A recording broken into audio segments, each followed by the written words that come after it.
Sejam bem-vindos, bem-vindas, queridos e amados alunos do curso Mater Dei de Teologia Bíblico-Doutrinal. Nós hoje estamos indo para a nossa antepenúltima aula deste nosso curso. Esse é o último módulo, 16º. Hoje estamos realizando a 6ª aula, faltam mais 2 e terminamos o nosso curso. Quase 2 anos, 1 ano e 6 meses nessa luta, nessa caminhada, mas que Deus está nos ajudando.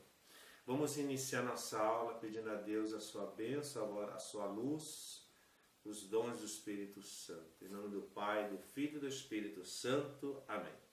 Senhor Deus, fazei que nós, vossos filhos, que buscamos conhecer mais os vossos ensinamentos, cresçamos na nossa fé no vosso conhecimento, para que possamos adorar-vos e amar-vos como vós mereceis. Por nosso Senhor Jesus Cristo, vosso Filho, na unidade do Espírito Santo. Amém. Em nome do Pai, do Filho e do Espírito Santo. Amém. Bem, queridos alunos, na aula anterior nós já estávamos dentro do Tratado de Teologia Espiritual. Vimos as principais linhas, o que é teologia espiritual, como ela se caracteriza, e agora nós vamos concluir essa parte da teologia espiritual. Vamos falar sobre a espiritualidade medieval, a questão do século XI, a espiritualidade moderna, as grandes linhas da espiritualidade na igreja, né? Como a escola francesa, os grandes fundadores, enfim. Nós não vamos poder assambarcar tudo, porque é vasto, é grande. Nós vamos pegar, pelo menos, pensar as coisas principais. E sempre estamos falando que o assunto está na nossa apostila e na bibliografia que nós indicamos ao final do nosso curso, da nossa apostila. Vamos agora falar sobre a espiritualidade medieval. Bem, durante esse período de luzes e obscuridades, a espiritualidade nasce e renasce entre grandes querelas dogmáticas, ganhando diferentes matizes com o surgimento de famosas escolas teológicas. O florescimento de grandes escolas de espiritualidade e novas formas de vida religiosa. Algumas espiritualidades que fizeram escola, como os beneditinos com São Bernardo, desenvolveram a piedade mais afetiva. Os beneditinos de Cluny, mais a liturgia. Os cônegos regulares de São Vítor acentuaram a mística e na contemplação. Os dominicanos se dedicaram mais à interpretação especulativa e sistemática da Sagrada Escritura. Os franciscanos se firmaram mais na espiritualidade cristocêntrica. Nós sabemos que os beneditinos, nos primeiros séculos da Idade Média, trocaram os ideais ascéticos pela dedicação à Lectio Divina, ou seja, para a leitura divina e a liturgia, dando assim continuidade àquela reforma litúrgica iniciada pelo Papa São Gregório Magno. Os hinos tinham por centro Jesus Cristo, sob o título de Rei, Redentor, Senhor, a Santa Cruz e a Virgem Maria. A sociedade medieval possui um conjunto de elementos formando um tecido complexo denominado cristandade. Então, o que seria a cristandade? É um conjunto de elementos que formam um tecido complexo de uma era, de um período. Os cristãos na cristandade concebiam o mundo como o reino de Deus na terra, uma imperfeita antecipação do céu. Tinham consciência da realidade do pecado e do mal, personificado na figura do demônio. Né? Isso daí, até hoje, nós conservamos e temos essa percepção. A cristandade se autodenominava parte integrante da comunhão dos santos e a igreja no mundo, um sinal visível e misterioso de Deus. Trata-se de uma sociedade religiosa porque a igreja, mesmo com falhas, buscava em todas as circunstâncias e instâncias sociais pregar a lei do Evangelho. Não há separação entre divino e humano. Em tudo se vê uma intervenção de Deus como bênção ou punição. A igreja, durante a cristandade, atua como um poder hegemônico. Deus o quer, Deus o volut, é o grito dos cruzados, e a igreja é quem interpreta a vontade de Deus. O Papa é o chefe da cristandade. O poder temporal está submisso ao poder espiritual. O Papa é o representante de Cristo que guia e julga o mundo. Desde Gregório VII, os pontífices romanos desenvolveram a teoria da primazia do Papa sobre os imperadores e sobre os reis. Neste período, Inocêncio III, de 1198 a 1216, foi o mais importante Papa e sentia-se de fato dono do mundo. A organização da Cúria Romana, que é a administração da Igreja, a elaboração sistemática e progressiva do direito canônico, favoreceram e tornaram possíveis o exercício do poder pelos papas. A sociedade carente de um sistema jurídico civil se deixava reger pelo direito eclesiástico. A Igreja de um lado legitima ela legitima a desigualdade social, pregando ser esta a vontade de Deus, mas também muitas vezes se coloca em defesa dos mais fracos contra os abusos de autoridade dos nobres. Iniciado na França, a Igreja proclama a paz de Deus, a trégua Rei Dei ou Pax Dei, que colocava algumas restrições às guerras para defender o direito dos pobres e cuja transgressão implicava em penas canônicas. Ameaçada constantemente pelo acúmulo de poder, a Igreja corria o risco da mundanização e, no entanto, teve a coragem de se deixar questionar por várias propostas de reformas que desembocaram na fundação de novas ordens religiosas. Agora nós vamos falar no século XI, a Idade de Ferro, ou, como alguns atribuem, os séculos obscuros. Bem, uma forte característica desse período do século XI é a concomitância de movimentos de reforma e decadência de formas de espiritualidade que já não encontram espaço para a sua expressão. Dentre as reformas novas que nós encontramos e que vamos destacar é a seguinte: a instituição da trégua de Deus servirá para desenvolver uma alma cristã aos cavaleiros. O texto da Sagrada Escritura permeia os livros da oração do laicato. A majestade de Deus e os mistérios de Jesus Cristo são ressaltados na liturgia. Florescem as orações à Virgem Maria e surgem novas festas marianas. A oração, é claro, se alimenta da teologia. Abades enérgicos organizam um monacato de Cluny e Gorze, formando uma espécie de abadia, uma rede de abadias. Há uma rápida expansão da evangelização missionária na Holanda e na Alemanha, iniciada pelos beneditinos, São Willibrordo e Winfredo. Os normandos, a Polônia e os húngaros se convertem seguindo o exemplo de seus reis e príncipes. Os monges Cirilo e Metódio convertem o czar da Rússia, os morávios, e se estendem até a Bulgária e a Dalmácia. Pedro Damião dedicou a sua vida à reforma da Igreja, reforma do clero diocesano, propondo-lhes uma forma mais elevada de vida espiritual, assim como também aos leigos e senhores feudais. Renovação da vida monástica, regulamentação das relações entre Igreja e Estado. Aí também surgem os camaldulenses, fundados por São Romualdo entre os anos 1023 e 1027. E os sertocinos, formados por São Bruno em 1084, voltaram à vida eremítica, agregando a vida comunitária. Os premonstratenses, fundados por São Norberto entre os anos de 1115 e 1126, acrescentaram à vida monástica o ministério sacerdotal. Já os cistercienses, fundados por Roberto de Solemne em 1098, buscam retornar à vida monástica primitiva, marcada pela austeridade, o trabalho manual e a pobreza. Introduziram uma forma de governo centralizado no abade geral e no capítulo geral. Voltaram a trabalhar nos campos e reduziram um pouco a importância dada à liturgia. São Bernardo, em 1091 a 1153, é a figura mais importante da espiritualidade cisterciense e influente no século XI. Então, é bom estarmos atentos a essas observações. Agora, quais são as dificuldades e as trevas que nós encontramos nesse período? Bem, a igreja, inclusive a de Roma, se encontra nas mãos dos leigos. Os grandes e poderosos dominam com a sua missão. Está presente a prática terrível da simonia. A incontinência e a ignorância do clero alimentam e agravam a corrupção. Bem, agora vem a diversidade no século XII na expressão da vida espiritual.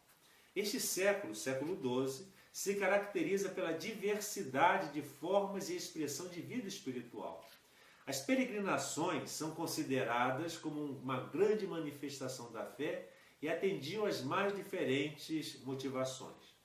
Viajar pobremente para melhor encontrar-se com Deus, ou agradecer uma graça recebida, ou ainda para renovar-se espiritualmente através da penitência física e da oração. E quais são as outras características da vida espiritual nesse período? Bem, o peregrino desejava ver Jerusalém se lhe fosse concedida a graça de morrer até na cidade santa. Tudo que estava em contato com Cristo, como as relíquias, exerce um certo fascínio forte no peregrino. Na metade do século XII, as peregrinações adotam um estilo bélico, pois era necessário libertar o Santo Sepulcro das mãos dos infiéis, dos mouros.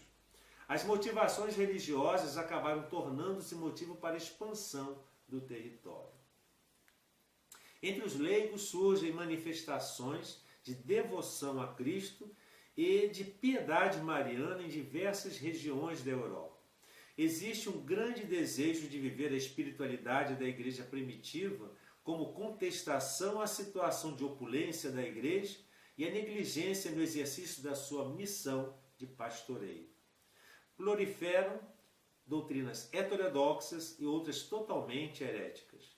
A pureza dos cátaros se degenera no sectarismo e para o combate dos desvios a igreja adota os rigores da Inquisição.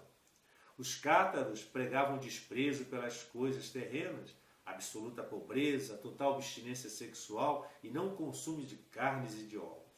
Consideravam-se os perfeitos, eram de número reduzido, mas exerciam grande influência sobre o povo, pois pregavam que bastaria que os fiéis aderissem à sua doutrina, mesmo sem a prática, para que participassem junto com os perfeitos do triunfo no final sobre o mal. Para lutar contra os albigenses, o Papa Inocêncio III convocou uma cruzada organizada pela nobreza no norte da França, que durou de 1209 a 1229, e provocou uma guerra de roubos e saques entre cristãos e hereges. A cruzada conteve as heresias, mas já não conseguia conter toda uma efervescência muito mais abrangente no campo moral e intelectual. Para o combate de tal efervescência, surgiu a Inquisição, que no início dependia totalmente dos bispos. Devido à tolerância desses tribunais na caça e punição dos hereges, o Papa Gregório IX instituiu a Inquisição Papal, cujas raízes, na sua maioria, eram dominicanos que atuavam em colaboração com o poder temporal. As heresias ofereciam uma ameaça para a Igreja e para a sociedade. As penas variavam de uma multa e prisão à pena de morte, caso o réu persistisse no erro. A prática da tortura, infelizmente, era frequente. O cônego espanhol Domingos de Gusmão tenta conter a heresia dos perfeitos, sem muito êxito. Assim, Domingos dará as seguintes diretrizes para a nova ordem.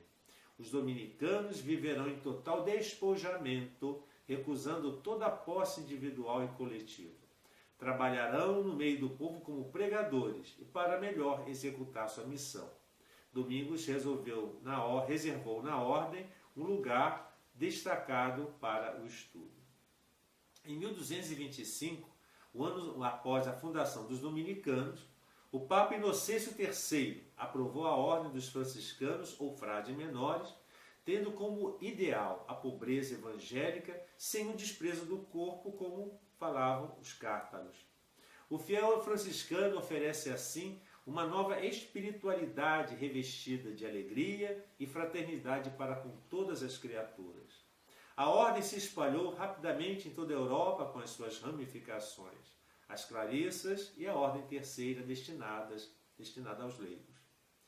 E a espiritualidade moderna? Bem, a espiritualidade considerada como moderna é gestada a partir de uma série de movimentos suscitados pelo espírito, que fazem a transição entre o medieval e os novos tempos.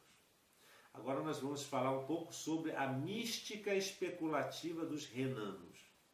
Os séculos XIV e XV apresentam na história da espiritualidade características peculiares na busca da contemplação. Todos os interesses da pessoa se voltam para a vida espiritual. Há o deslocamento deste interesse para as regiões germânicas.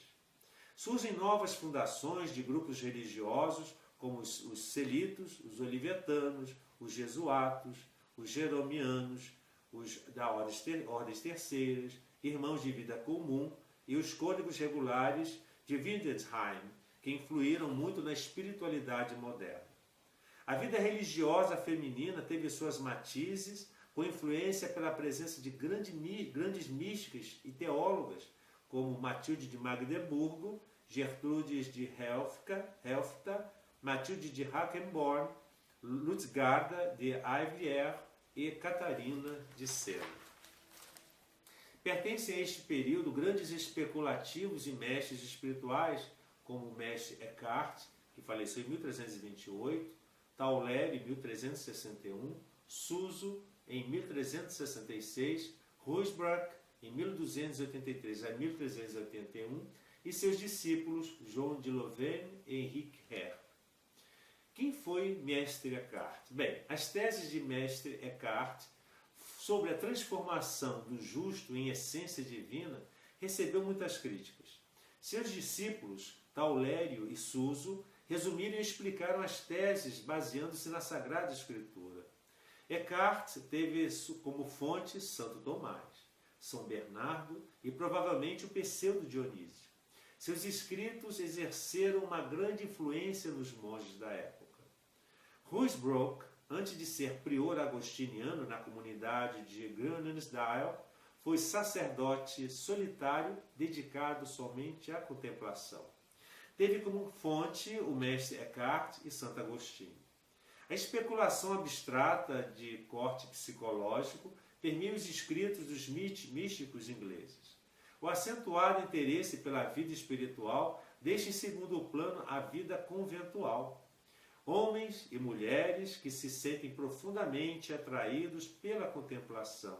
Ricardo Rolle, o autor anônimo de A Nuvem do Não Saber, Walter Hilton, Juliana de Norwich e Marjorie Kempe. E a devócio moderna? E a devoção moderna? Bem, a devócio moderna tem a sua origem nos Países Baixos no final do século XIV, difundindo-se por toda a França e a Alemanha. Em pequenos grupos, procuravam viver a pobreza e a oração interior como um método próprio de contemplação da pessoa amada por Cristo. A intensa vida litúrgica e uma espiritualidade prática, afetiva e devota caracterizam sobremodo esses grupos. São representantes desta via espiritual Gerardo Grote, Florencio Radioinis, os irmãos de vida comum, os cônegos regulares de Windesheim. Maior representatividade da devoção moderna é a imitação de Cristo, que sofreu influência de Inácio de Loyola, e na França, Pedro de Ailitz, João Gerson e Ciboule e Nicolau de Cusa dão continuidade ao movimento, procurando dar-lhe embasamento teológico. A espiritualidade da devoção moderna será suplantada e relegada ao silêncio pela reforma protestante e ao humanismo cristão, embora considerada como moderna devido à sua óptica psicológica.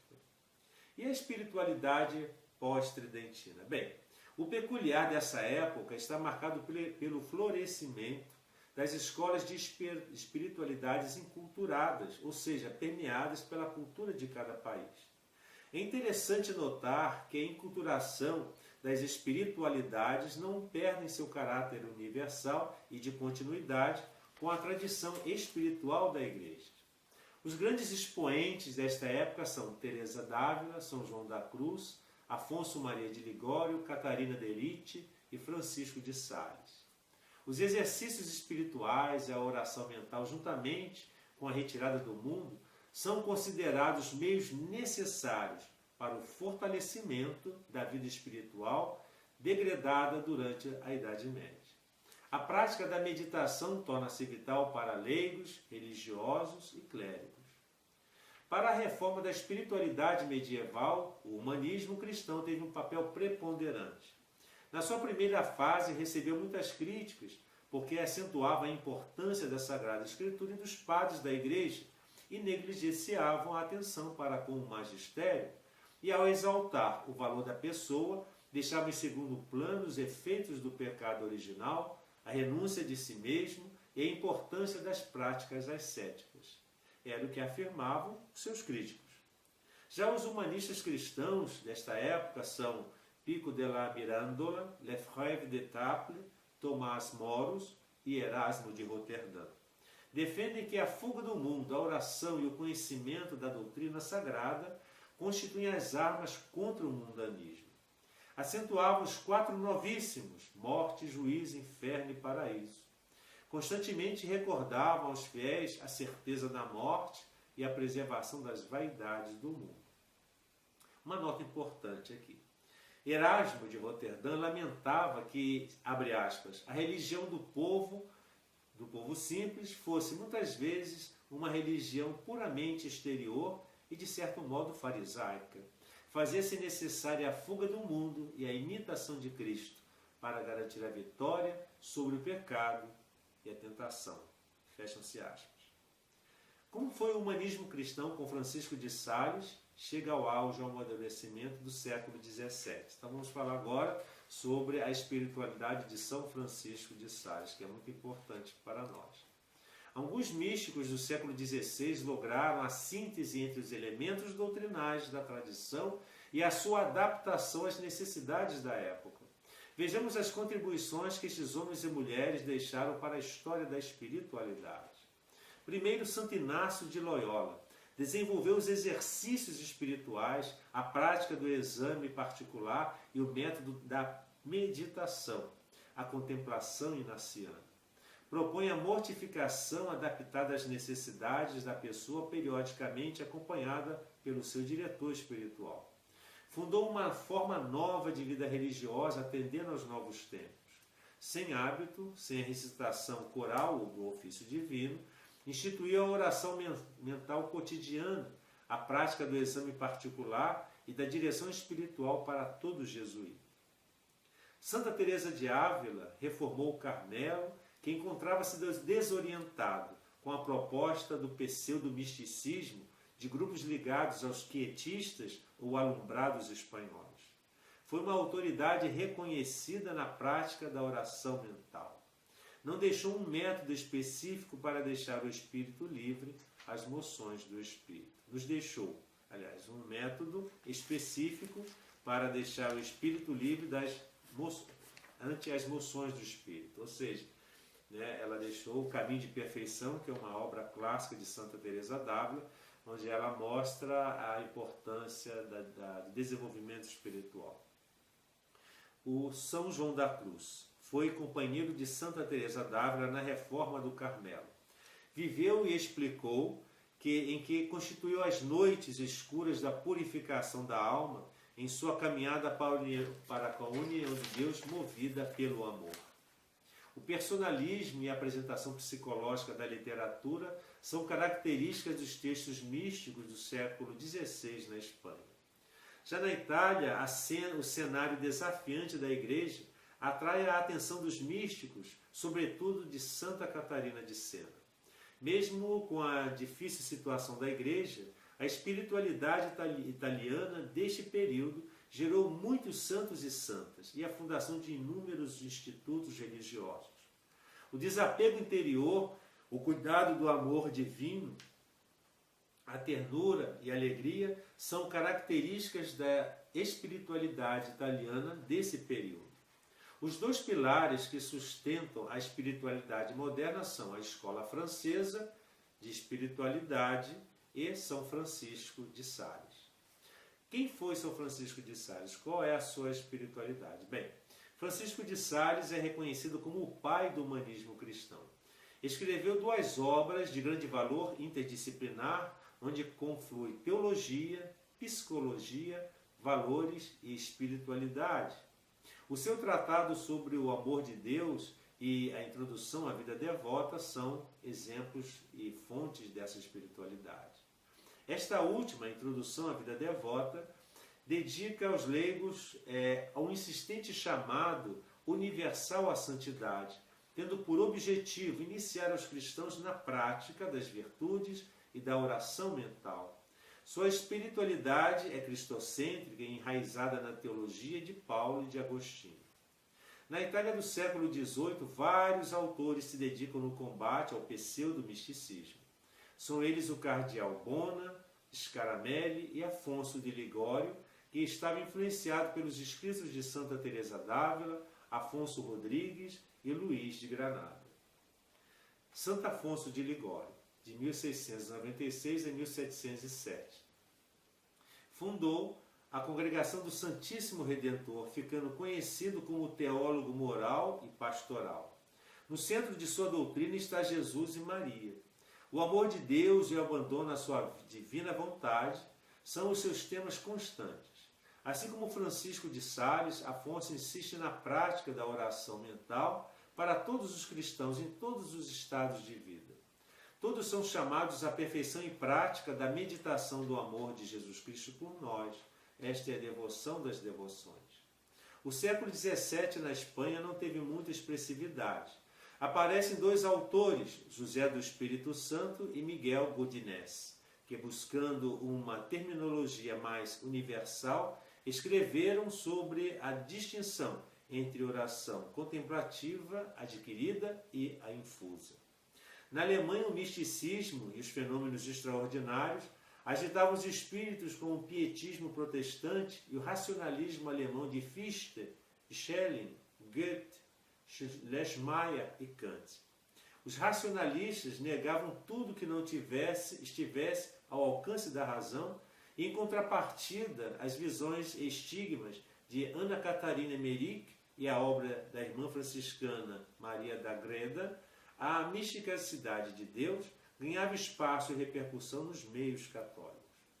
Seiler e o leigo Goerres devolvem a mística ao seu devido lugar, confrontando o racionalismo em defesa da experiência mística como algo digno de respeito e de pesquisa teológica e psicológica. Os rumos da espiritualidade na França dos séculos XIX e inícios do século XX marcam a vida espiritual da Igreja Católica, que recebeu da Igreja Francesa orientação enquanto a liturgia, a evangelização e a pesquisa teológica. Vejamos algumas contribuições da Igreja Francesa.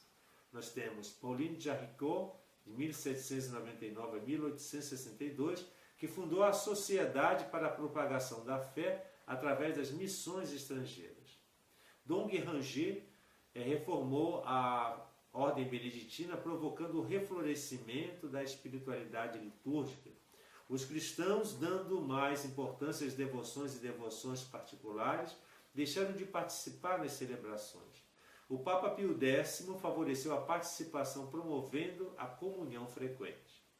A teologia espiritual sistemática foi alvo de profícuos debates em relação aos temas do chamado universal à perfeição, sobre a natureza da experiência mística, a possibilidade da contemplação adquirida e o estado místico como fenômeno ordinário ou extraordinário da espiritualidade católica. Os dominicanos foram os protagonistas nos debates. São eles: Arintero, Garrigou-Lagrange, o carmelita Gabriel Maria Madalena, Roulet, Forges, Redin e posteriormente Jacques Maritain. A vida contemplativa teve suas figuras incomensuráveis, de incomensurável importância, Santa Catarina Lisieux, por exemplo, e Charles de Foucault. Ambos contribuíram para a harmonia entre a vida contemplativa e o apostolado. Sem nunca ter saído do mosteiro, Santa Teresa de Lisieux foi contemplada com um título de padroeira das missões por Pio XI. Para Charles de Foucault, que viveu e morreu entre os muçulmanos no deserto do Saara, não existe distinção entre a vida eucarística contemplativa e as obras sociais entre os pobres. Os irmãozinhos e irmãzinhas de Charles de Foucault, chamado também irmãozinhos e irmãzinhas de Jesus, dedicados inteiramente ao trabalho com os pobres e abandonados, dão continuidade ao carisma de Foucault. Agora vamos para concluir a escola francesa. A França do século XVI, devido à sua intensa atividade contra os protestantes, sofreu um desgaste na vida espiritual. A igreja institucional, unida ao poder político dos reis, carecia de vitalidade, porque estava envolvida com questões do mundo. Os clérigos tinham uma formação deficiente e a vida religiosa em geral ela estava decadente. A reforma da vida cristã virá com os frades capuchinhos que chegaram à França em 1573. As irmãs carmelitas, os jesuítas estabelecidos desde 1553, os cartuchos e alguns presbíteros de Sorbonne, embora seja o cardeal Bérulle quem deu início à escola francesa da espiritualidade. Bérulle, que é do século XVI e início do século XVII, com seu voto de escravidão a Jesus e Maria, não foi bem acolhido pelos jesuítas, por carmelitas, nem pelo cardeal Richelieu. A espiritualidade de Bérulle está fundada no reconhecimento da própria pequenez e do ser pecador. Eles são os fundamentos da espiritualidade abstrata. Após fazer os exercícios inacianos, estes adquiriu uma espiritualidade mais centrada em Jesus Cristo e passou a divulgar ainda mais o voto de escravidão a Jesus e a Maria. Foi acusado de tendências jansenistas e luteranas. Para defender-se, Bérulle aprofundou o mistério da encarnação e novamente foi acusado. Após 15 anos de sua morte, Charles Condren, Jean-Jacques Ollier e João Eudes propagaram sua doutrina com as devidas correções teológicas. Dois movimentos heterodoxos, o jansenismo e o quietismo, abalaram as estruturas da espiritualidade na França. Embora inimigos entre si, os dois movimentos pregavam a teologia distorcida e equivocada da relação entre a natureza e a graça. A Santa Sé combateu insistentemente o jansenismo e o quietismo. Com o tempo, o povo católico foi convencendo que o melhor caminho para a santidade consiste na prática das virtudes e na vivência dos sacramentos. E para concluir o nosso tratado de teologia espiritual, vamos falar sobre a encarnação. A encarnação é a divinização do ser humano e a humanização de Deus. É a partir desta mistura entre humano e divino que podemos verificar a presença do luminoso na transitoriedade da história. Quando para o ser humano se esgotam as possibilidades, o Espírito de Deus suscita profetas e profetizam que sinalizam novos horizontes. Somos peregrinos nos caminhos da existência, imersos na concretude da vida e no dia a dia. Buscamos dar significado às rotas já trilhadas e caminhar para o inesperado desconhecido. O campo do desconhecido é ilimitado.